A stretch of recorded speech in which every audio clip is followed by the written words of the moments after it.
해요. 그리고 언론들 멋모르고 인터뷰를 했다가 그것이 이제 자기 뒤통수를 치는 것 같은 그런 일 많이 있잖아요. 제가 알고 있는 정치부 기자가 아닌 그 월간중앙에 글을 쓰는 기자가 있어. 한 번 딱 만난 기자가 있었는데, 근데 그 기자가 고영태한테 연락을 해갖고 제가 가라 그랬대요. 그래서 전 너무 깜짝 놀란 거야. 그날 점심 먹으면서 제가 그 사람을 만나라 그랬다고 해서 자기는 믿고 만났다는 거예요. 근데 그렇게 길게 인터뷰가 나왔는지 몰라요. 그래서 제가 그 자리에서 전화를 걸었어요. 그 기자한테. 아니 그 기사를 쓸 때 내가 그렇게 하라고 했다라고 얘기를 했다면서 했더니 듣는 데서 의원님 정말 아니에요. 그런 거 아니고 뭐 핑계대. 그래서 제가 고영태 씨한테 제가 아니었다는 걸 얘기를 해줬어요. 근데 사실은 그 월간중앙 기사에서 얘가 너무 상처를 받았어요. 자기는 8시간 동안을 인터뷰를 다 해서 다 얘기를 했다는 거예요. 근데 그때 거기서 그렇게 그냥 거르지 않고 이렇게 나온 걸 보고 그때부터 기자를 피하겠다는 마음을 먹었는데 그것도 그렇지만 사실은 이런 겁니다. 고영태 씨는 밝히고 싶지 않은 것들이 많이 있는 거예요. 그리고 이성한 씨가 또 나갔잖아요, 거기. 이성한 씨 그 유명한 그 고수부지에 둘이 그 얘기 있잖아요. 네, 녹음기. 어떻게 녹음했냐? 근데 그게 분명히 이 친구가 둘이 서로 못 믿는 거예요. 최순실은 이 친구가 뭐 뒤에 가서 뒤통수를 친다라고 늘 얘기를 하고 이제 자기한테 돈으로 협박을 했다고 지금 계속 얘기를 하잖아요. 근데 이성한 씨는 이미 이 최순실이라는 여자는 약점도 많고 그리고 숨길 것도 많고 자기한테도 이제 자기 약점을 공격하는 거를 알고 있으니까 분명히 휴대폰을 뺐을 거라고 생각을 한 거죠. 근데 그 자리를 어레인지한 게 고영태 씨예요. 그러니까 고영태 씨랑 같이 고수부지를 간 거예요. 갔는데 이제 전화기를 내놔라 해서 내놨는데 이미 속에는 소형 녹음기가 들어있었던 거예요. 근데 그걸 몰랐죠, 최순실은. 그러니까 이 법정에서 얼떨결에 확 열받으면서 나온 거지. 그날 휴대폰 없었는데 이건 뭐냐라고. 그러니까 이 사람이 뭐랄까 머리는 이게 같이 일했던 사람들한테 들어보면 너무 산만하게 이 생각해내고 저 생각해내고 막 이걸 그렇게 막 그 아이디어를 낸대요. 내는데 모든 사람들이 한 명당 이 프로젝트 하나씩이래요.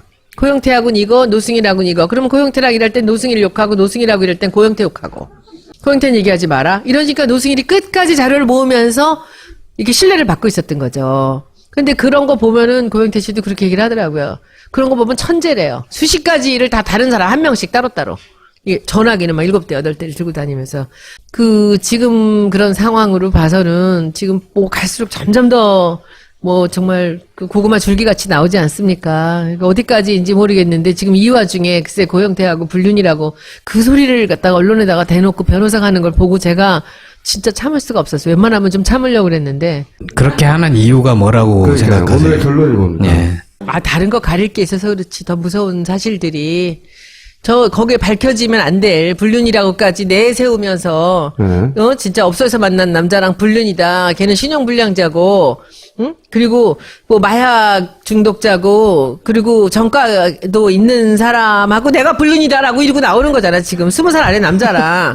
근데 그게 부끄러운 줄도 모르고 이걸로 덮으려고 하는 그 뒤에 있는 사실들이 있죠. 헤드라인을 다 불륜 막장 그렇지요. 드라마 뭐 이렇게 그렇지요. 가져가 버리는 거죠. 그게 왜냐하면 그런 얘기들이 달콤하니까. 진술의 이제 신빙성을 떨어뜨리려고 하는. 그렇습니다. 권력이죠. 이제 진술에 그것도 떨어뜨리지만은 위장을 하는 거죠. 지금 이제 촛불이 잦아들었다 해서 태극기가 나온다라고 해서 이런 식으로 떠들어대는 것 같이 그런 거죠. 그래서 저는 굉장히 불안합니다. 우리 당이나 지금 문 대표님 지지율이나 이런 것들이 지금 굉장히 걱정할 거 없다, 다 된 것 같이 하는데 진짜 불안합니다. 악마하고 싸우고 있는 거예요, 우리는.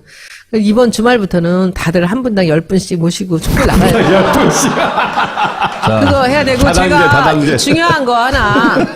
사실 제가 참는 이유는 제가 그러죠. 우리 표창원이나 저같이 대중적으로 좀 인기가 있고 매연을 넓힐 수 있는 사람. 이거 맞잖아요. 이런 사람들을 쳐내려고 하는 사람들이 있어요. 그리고 저는 그 로텐더홀에서 새누리당 의원들이 50명 이상이 나와가지고 3선, 4선 의원들이 표창원을 하라고 이게 써 있는데 정말 저 사람들은 도대체 저 사람들 머리는 뭘로 돼서 이 창피한 줄도 모르게 나오나. 근데 더 웃기는 건 뭔지 아세요? 6개월 징계를 그 다음날 했잖아요. 이 당이. 그런데 그 다음날 또 나왔어요. 의원직 사퇴시키라고. 의원직 사퇴시키고 그 밑에 또 하나 있어요. 표창원을 영입한 문재인도 사죄하라야. 근데 그걸 하는데 우리 당이 가만히 있는 거예요. 전 참을 수가 없는데 진짜 참았어, 그때도. 그럴 때는 안 참아야 돼. 아니야, 참으면 안 돼. 왜냐면 나까지 같이 그냥 이 사람들의 타겟이 되면은 문 대표님한테도 좋을 게 없고요. 앞으로 우리가 정권 교체에 좋을 게 없어요. 그리고 이제 오늘 제가 마지막으로 이 수정할 게 하나 있는데 제가 지금 홍보 본부장으로 돼 있잖아요. 제가 안 할 거고요. 제 위에 진짜 센 사람을 제가 모셔올 거예요. 이제 굉장히 유능하고 저보다 나이도 한두 살 더 많으시고 정말 이 업계에서는 그분이 위원장하고 그냥 본부장 하면 돼요. 아니 그분을 본부장 시키고 저는 그냥 부본부장 해도 되고 일은 제가 다 할 거예요. 제가 왜냐하면 표창원 사태를 보면서 제가 탑에서 싸우면 안 되겠다는 생각을 했어요. 저는. 자, 이제 들어갈 때가 된 것 같고요. 손잡고 들어갔어요. 지금은 모든 것을 다 뒤로 하고 거두절미 불문곡직 닥치고 탄핵입니다. 촛불. 네, 닥치고 다시 나가서 촛불. 100만을 보여줘서요. 첫날 촛불같이 이제 날씨도 풀리니까 여러분들 한 사람당 10명씩 닥치고 탄핵! 화이팅! 수십 가지 일을 다 다른 사람 한 명씩 따로따로. 이게 전화기는 막 7대, 8대를 들고 다니면서. 지금 그런 상황으로 봐서는 지금 갈수록 점점 더 정말 고구마 줄기같이 나오지 않습니까? 그러니까 어디까지인지 모르겠는데 지금 이 와중에 글쎄 고영태하고 불륜이라고 그 소리를 갖다가 언론에다가 대놓고 변호사가 하는 걸 보고 제가 진짜 참을 수가 없었어요. 웬만하면 좀 참으려고 그랬는데.